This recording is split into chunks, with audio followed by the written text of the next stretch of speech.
I led my half-brother Bryce away from the rubble of the exploded lab, ignoring his protests and ignoring Adam, who was sticking close and wincing every time Bryce coughed. I couldn't blame Adam for worrying. The supernatural liberation movement had injected Bryce with something called a vaccine against mortality, which sounded lovely, until you figured out that meant it contained DNA from vampires, zombies, and God only knows what other creatures the gang had rounded up for their experiments. So I really didn't want to catch whatever Bryce had either.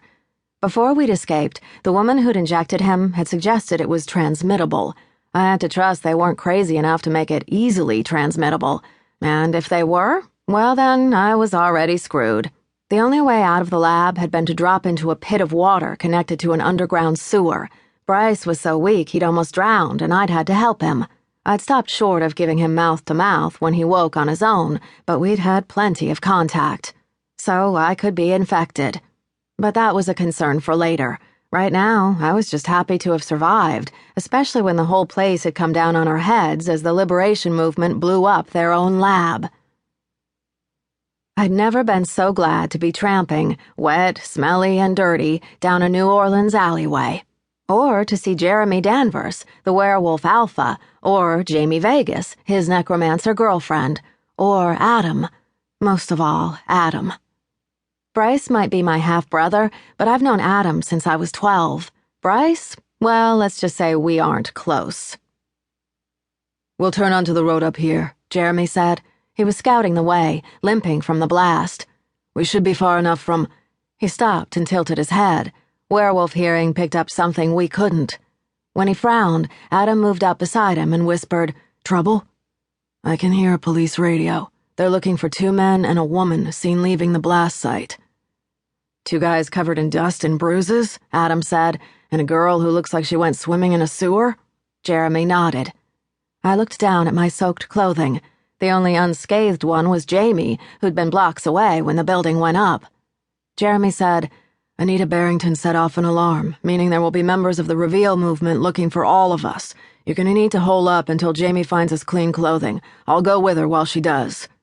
"I'll be," Jamie began, then cut herself short. As a necromancer, she had no innate defensive skills. As a 47-year-old on the celebrity circuit, she didn't have any acquired ones either. All she usually had to deal with were hecklers. "I need backup, but I don't think it should be you," she finally said to Jeremy. "Bryce needs a guard with super hearing and super strength. I just need someone to watch my back. Savannah can do that. She isn't battered and bruised. Her jeans are black and won't look wet from a distance." Jamie gave me her jacket, a cute leather one we'd bought on a trip to Milan. It was a little short. She's 5'5" and I'm nearly 7 inches taller, so on me it looked fashionably cropped. With the help of her brush and scarf, we tied my wet hair back, and I stopped looking like a drowned rat, even if my sneakers sloshed with every step. We found the guys a quiet spot to wait. Then we set off. The Supernatural Liberation Movement. I gave them a vowel and called them SLAM. Their mission was to reveal the existence of supernaturals to the human world. There was a very good reason we hadn't done this already, because it was stupid. Every time the world found out about us, heads rolled. Our heads. Even if we could argue that this wasn't the Middle Ages anymore, we weren't just different in gender, skin color, religion, sexual orientation, or any other equality issue, we had powers. Often deadly powers that gave us an advantage over humans. You can bet your ass we wouldn't be welcomed with open arms, except maybe by military research facilities. So why was this movement gaining traction? First, the majority of supernaturals are not as tuned into our world as I am. Through the cabals and my connection with the Interracial Council, I had the advantage of seeing things from a global and historical perspective.